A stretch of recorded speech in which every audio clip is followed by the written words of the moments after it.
নমস্কার, আমি সুজাতা। আজ আমার এই গল্পটি যদি আপনারা আমার YouTube channel thoughts of mind by Sujata থেকে দেখে থাকেন, তাহলে অবশ্যই চ্যানেলটিকে লাইক, কমেন্ট এবং সাবস্ক্রাইব করবেন।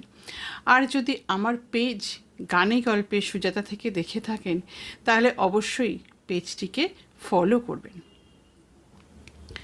আজ বলি দেবী দুর্গার একটি রূপ নিয়ে কথা। মা দুর্গার কপালের ঠিক নিচে একটা মাকড়সার চিহ্ন থাকে। কখনো খেয়াল করে দেখেছেন কি?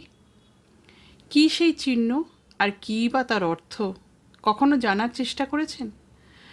আমাদের বাঙালিদের সবথেকে বড় আনন্দ অনুষ্ঠান হলো দুর্গাপুজো।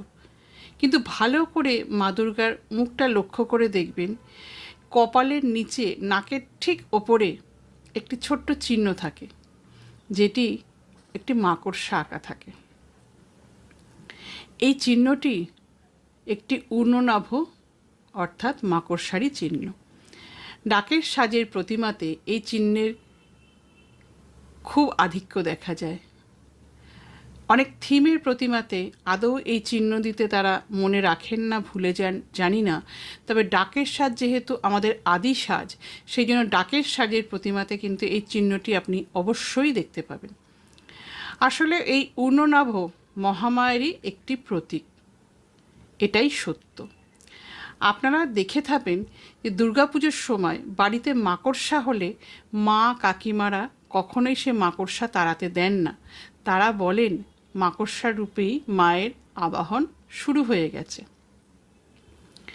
দেবীর রূপ হিসেবে একে কল্পনা করার এক বিশাল তত্ত্বও আছে।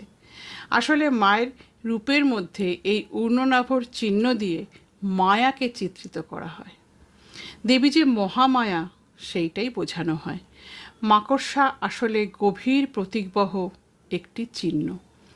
এই মাকড়সা যেমন ধীরে ধীরে নিজের জাল বিস্তার করে, কিন্তু নিজে সেই জালে কিন্তু কখনো আবদ্ধ হয় না, সেই রকমই মহামায়া, দেবী মহামায়া কিন্তু মায়ার সৃষ্টি করে চলেছেন, কিন্তু নিজে কখনো সেই মায়ায় কিন্তু তিনি আবদ্ধ হন না।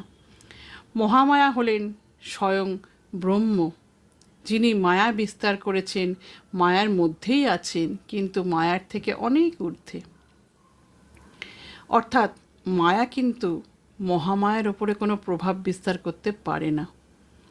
মায়ের মুখে ঊর্ণনাভ চিহ্ন সৃষ্টির মধ্যে দিয়ে এই মায়ার গভীর তত্ত্বকেই কিন্তু তুলে ধরা হয়েছে।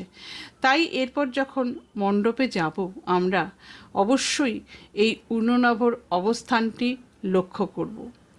আর মা যে মহামায়া রূপে আমাদের সকলকে মায়ার বন্ধনে আবদ্ধ করে রেখেছেন, তাকে অনুভব করব। তাহলেই কিন্তু মায়ের কৃপা লাভ করা আমাদের সম্ভব।